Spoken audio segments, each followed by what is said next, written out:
여러분, 우리가 등산을 하다가 이제 산 꼭대기에 올라가잖아요. 뭐 그렇게 높은 산은 못 올라가도 이제 뭐 여기 윤산이나 아니면 요 가까운 데 있는 산은 그래 높지 않기 때문에 뭐 저는 아직 윤산 꼭대기에 한 번도 가본 적은 없습니다만은, 그러나 이제 산 꼭대기에 올라가죠.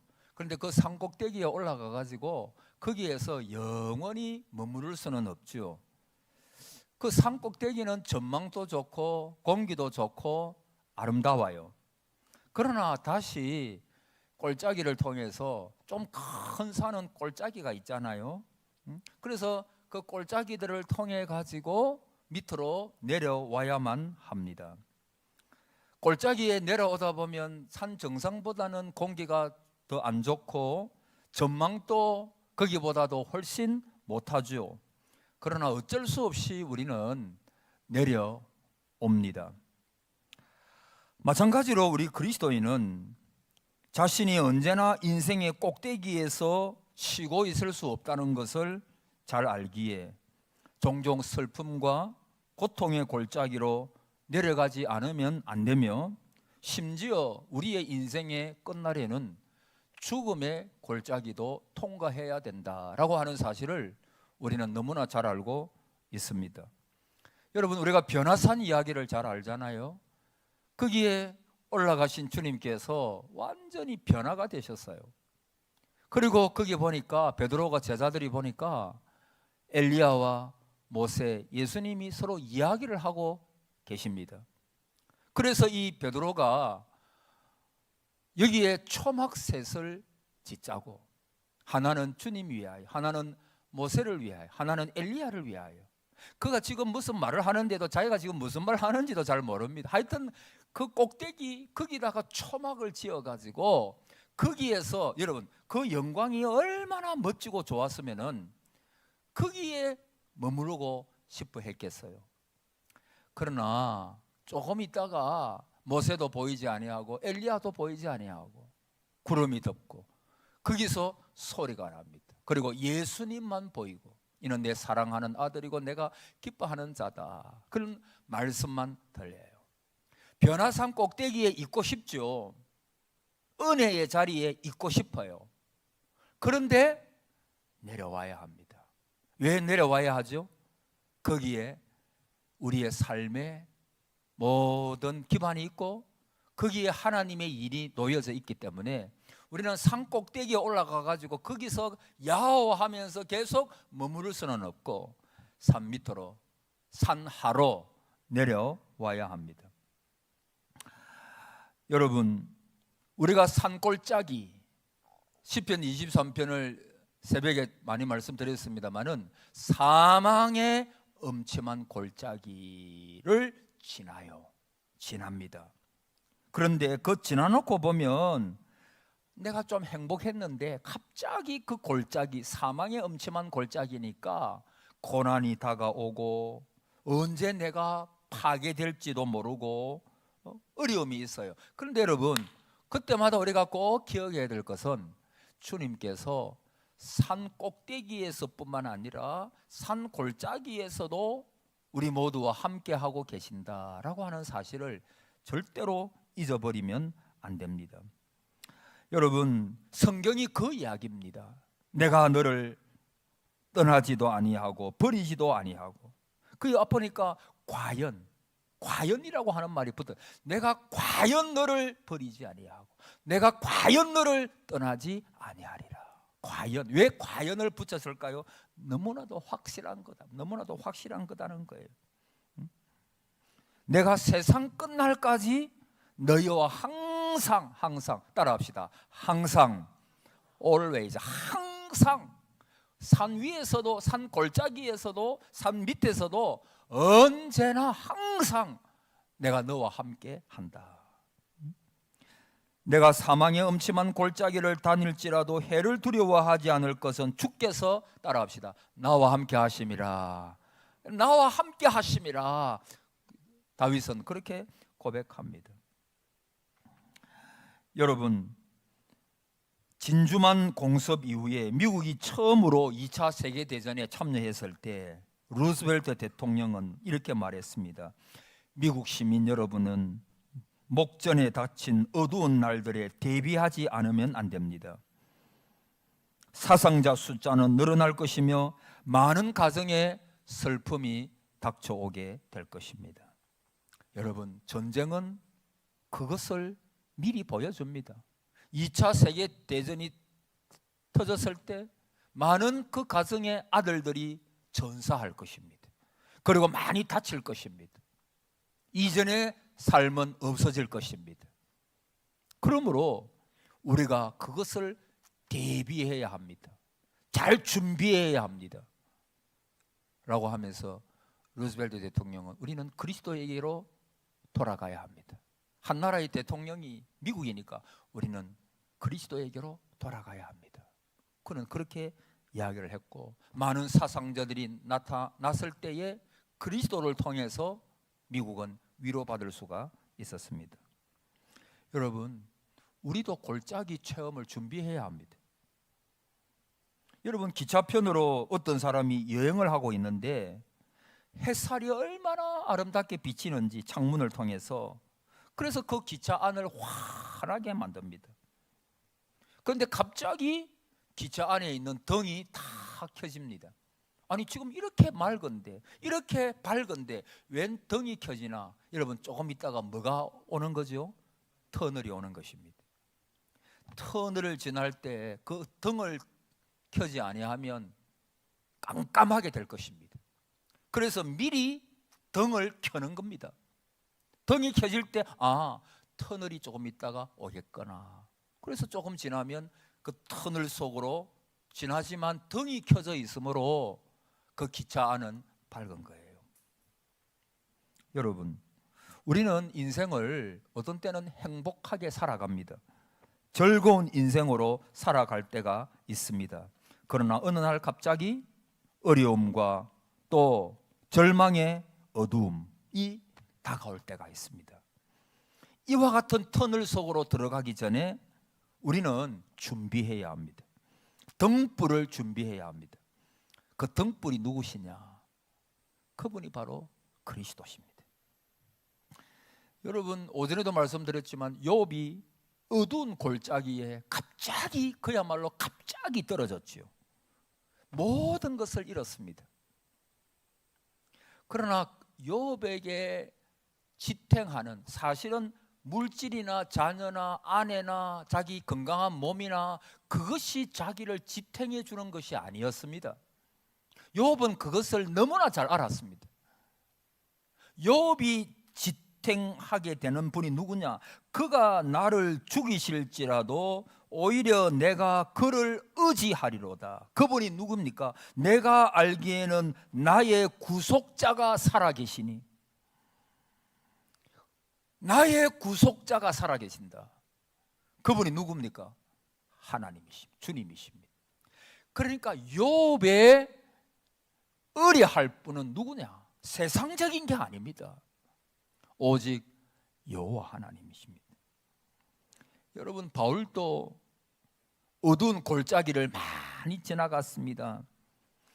그가 그리스도께 회심하고 난 다음에 친구들도 잃었고 사람도 잃었고 다른 많은 것을 하루아침에 잃었습니다. 여러분, 예수님 믿는다고 복만 받을까요? 아닙니다. 다 잃어야 됩니다.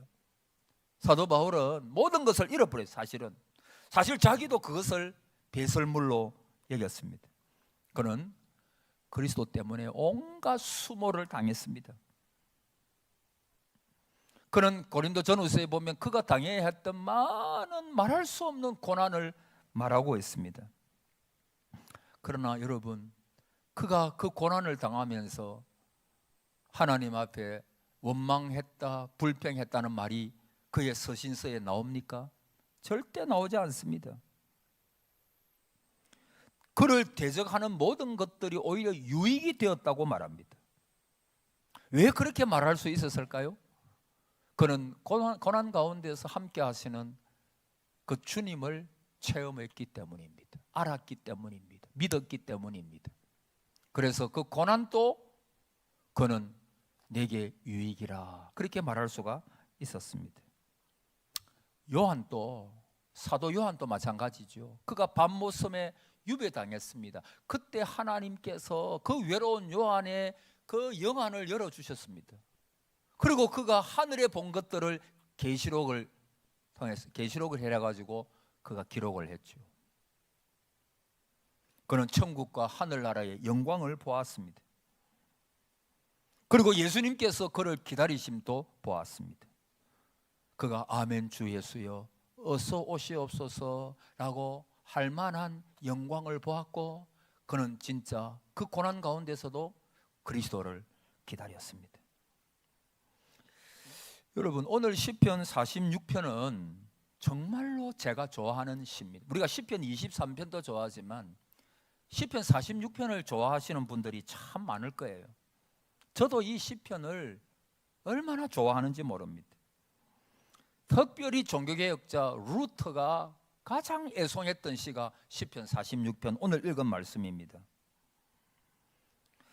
이 루터는 이 시편을 읽을 때마다 마음이 새로워졌습니다.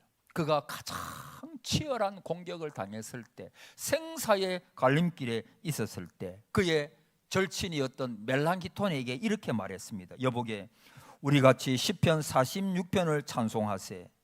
악마가 발악을 하고 있네. 루터가 숨을 거두었을 때 멜랑기톤은 한 소녀가 이 시편 46편을 암송하는 것을 들었을 때 이렇게 말을 했습니다. 내 딸아, 계속 이 시편을 찬송하거라. 너는 이 시편이 나의 마음에 가져다 주는 위로를 알지 못하리라.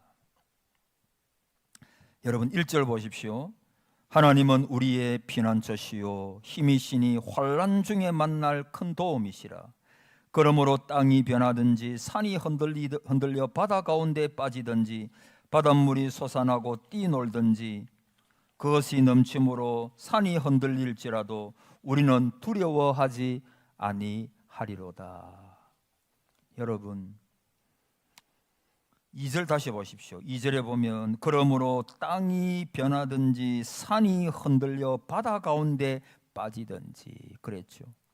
옛날에 우리 부산에도 지진이 한번, 언젠지 모르겠고 코로나 전에 지진이 한번 난 적이 있죠. 그때 그렇게 지진이 세게 난 것이 아니었습니다. 뭐 다른 데 보면 뭐 6, 7, 8 이런 7.5 막 정도의 이런 지진이 나니까 그때 뭐 우리가 놀랬죠. 근데 그게 다른 나라에 막 이란이나 아니면 다른 인도네시아나 이런 데 난 지진에 비하면 그 강도가 많이 낮았습니다. 그런데 그때도 우리가 깜짝 놀랐죠.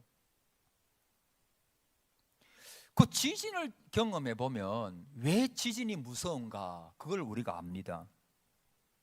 막 흔들리는 것입니다. 그 두렵죠. 그래 바깥으로 나갑니다. 그런데 문제는 바깥도 흔들린다는 것입니다. 안에만 흔들리는 것이 아니고 바깥에도 보니까 막 흔들린다는 것입니다. 다 흔들립니다. 어디로 갈 것입니까? 숨을 곳이 없습니다. 모든 게 흔들립니다.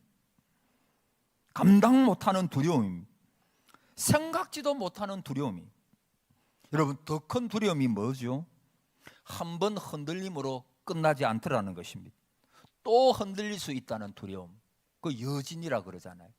한번 세게 흔들리고 나서 그 뒤에 더 크게 흔들릴지 아니면 조금 약해도 여진이라는 게 있어가지고 또 흔들릴지 그거는 모르는 것입니다.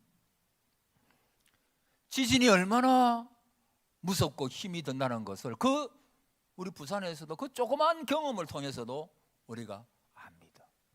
그러니까 안에 있어도 흔들리고 바깥에 나가서도 흔들리고 이 기반이 흔들려 버리니까 이거는 손을 쓸 수가 없어요. 안에 있으면 뭐 건물이 뭐 흔들려서 무너질 수도 있고 바깥에 나가 땅이 흔들려 버리니까 이거는 뭐 어쩔 수가 없어요. 여러분 오늘 2절에 보세요. 그러므로 땅이 변하든지 산이 흔들려 바다 가운데 빠지든. 여러분 산이 막 흔들려 가지고 어디에 빠져요? 바다에 빠지든지.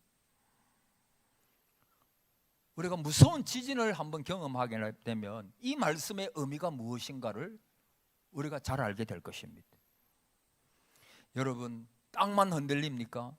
이 세상의 모든 것은 흔들립니다. 그것은 죄 때문입니다. 우리의 기반을 흔들어 버리는 때가 있습니다. 인간의 죄는 오만과 이기심으로 말할 수 있는데, 모든 갈등과 분쟁이 여기서부터 생깁니다.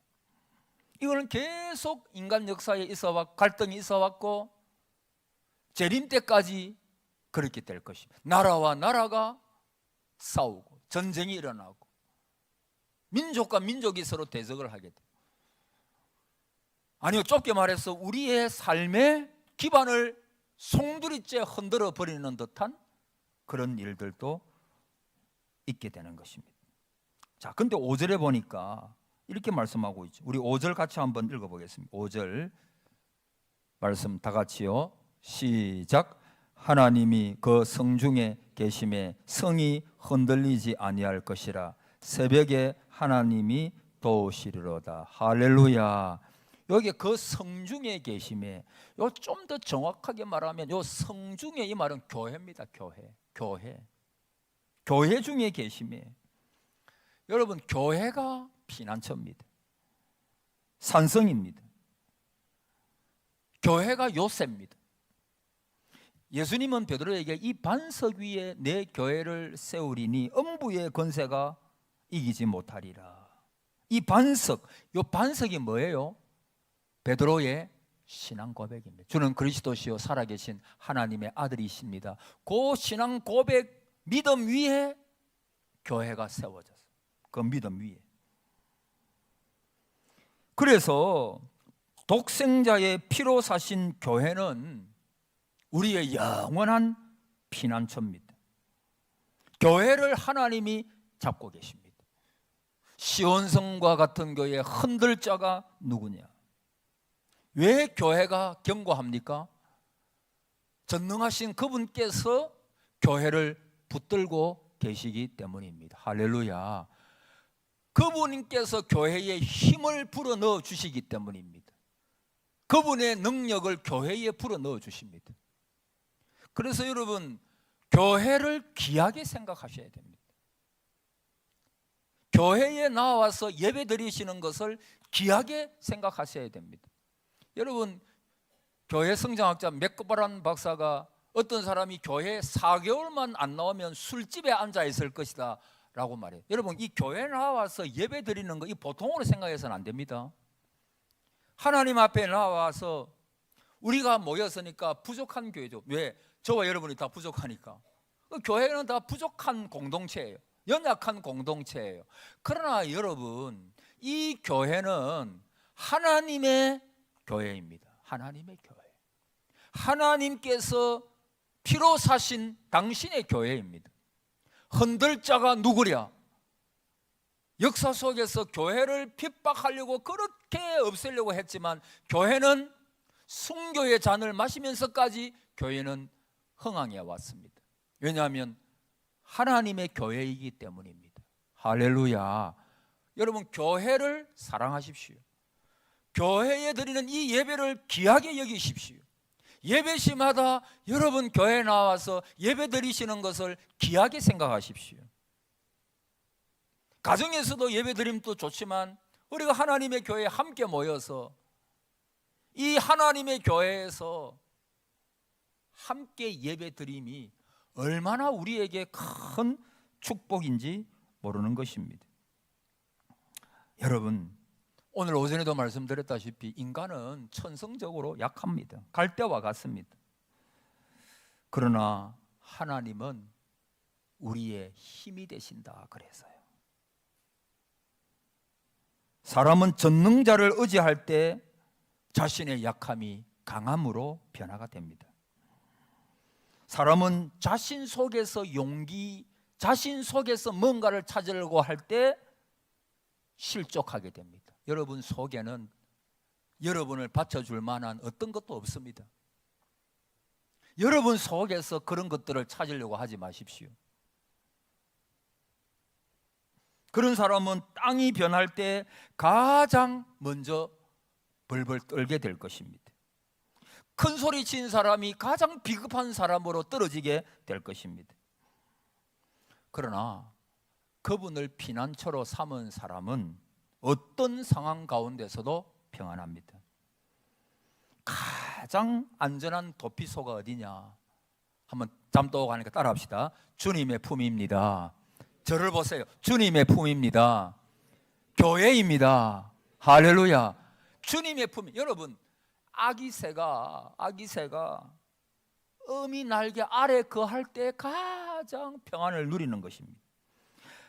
그가 너를 그 깃으로 덮으시리니 너가 그 날개 아래 피하리로다. 그의 진실함은 방패와 손방패가 되시나니 너는 밤의 놀람과 낮에 흐르는 살과 흑암 중에 행하는 연병과 백주에 황폐케 하는 파멸을 두려워 아니하리로다. 여러분, 우리가 주님 품 안에 있을 때 그 주님의 품이 저와 여러분을 안위해 주시는 거예요. 교회의 품에 있을 때 교회를 통하여 역사하시는 주님의 능력이 여러분 속으로 흘러 들어가게 됩니다. 여러분, 욥 이야기 조금 하고 마치겠습니다. 오늘 욥 이야기 좀 많이 하는데, 여러분, 이 욥은 인간이 겪을 수 있는 모든 고난을 겪습니다. 먼저 재산을 잃죠.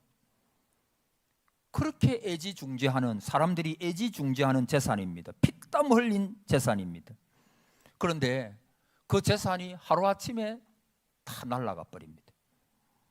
가정, 욥은 자식이 7남 3녀 10명이나 있었습니다. 그런데 그런 일이 어떻게 일어납니까? 하루아침에 한날에 다 죽습니다. 가장 귀하게 생각하는 자식 아닙니까? 유산처럼 생각하는 그 자식이 하루아침에 다 떠나버립니다. 그리고 귀중한 것이 건강이죠. 내 건강마저 그런 잃어버렸습니다. 이런 속된 말이 있죠. 남의 죽음이 내 감기만 한가? 남은 죽어가는데 내가 감기 때문에 고생한, 남의 죽음이 내 감기만 한가? 이런 말이 있어요. 아무리 생각해봐도 내 건강이 중요한 거예요. 그런데 이 욥은 악창이 나가지고 기아로 자기의 몸을 긁고 있어요. 얼마나 힘들겠습니까? 하루하루 1분 1초가 너무나 힘이 드는 시간들이었습니다. 인간관계, 사회관계를 하루아침에 다 잃어버립니다. 친구들도 그들을 위로치 못합니다. 아내마저도 하나님을 욕하고 죽어라 그럽니다. 가장 귀중한 문제가 뭐냐 하면 내가 왜 이 고난을 당하는가, 그 문제입니다. 욥은 이렇게 생각했을 거예요. 나는 나대로 어렵게 살고 다른 사람보다 깨끗하고 정직하게 살았는데, 그런데 재투성이인 사람은 저렇게 떵떵하게 더 사는데 나는 왜 이렇게 되었는가? 내가 그동안 어렵게 산 것은 다 어디 갔는가? 그런 질문을 했을 거예요.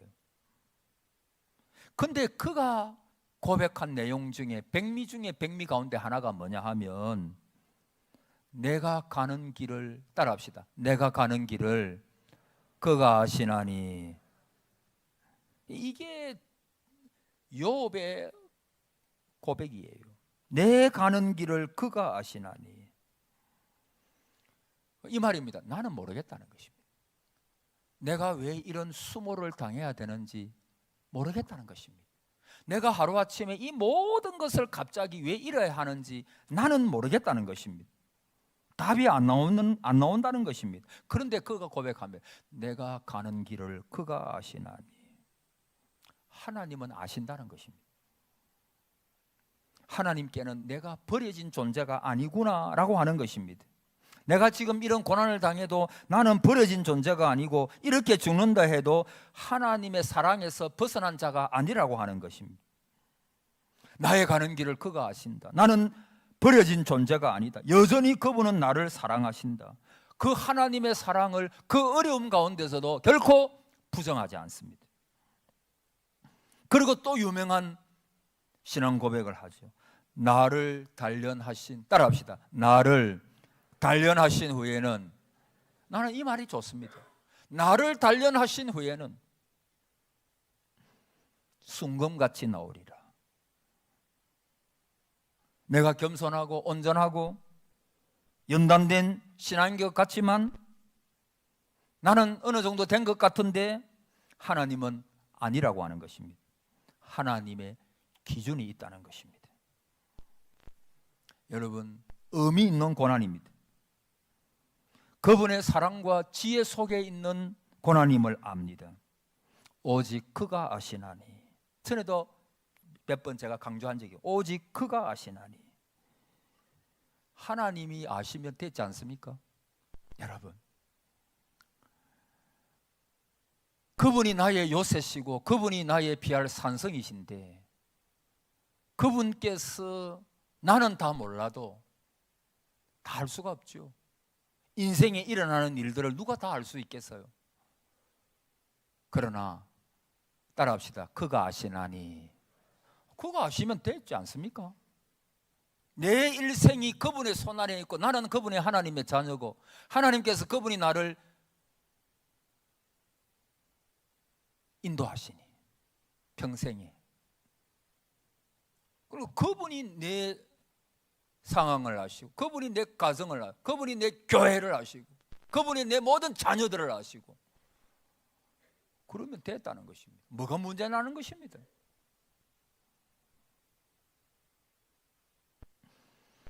나는 모르지만 욥은 내가 왜 고난을 당해야 하는지는 모르지만 하나님은 아십니다. 그렇게 고백하고 있는 것입니다.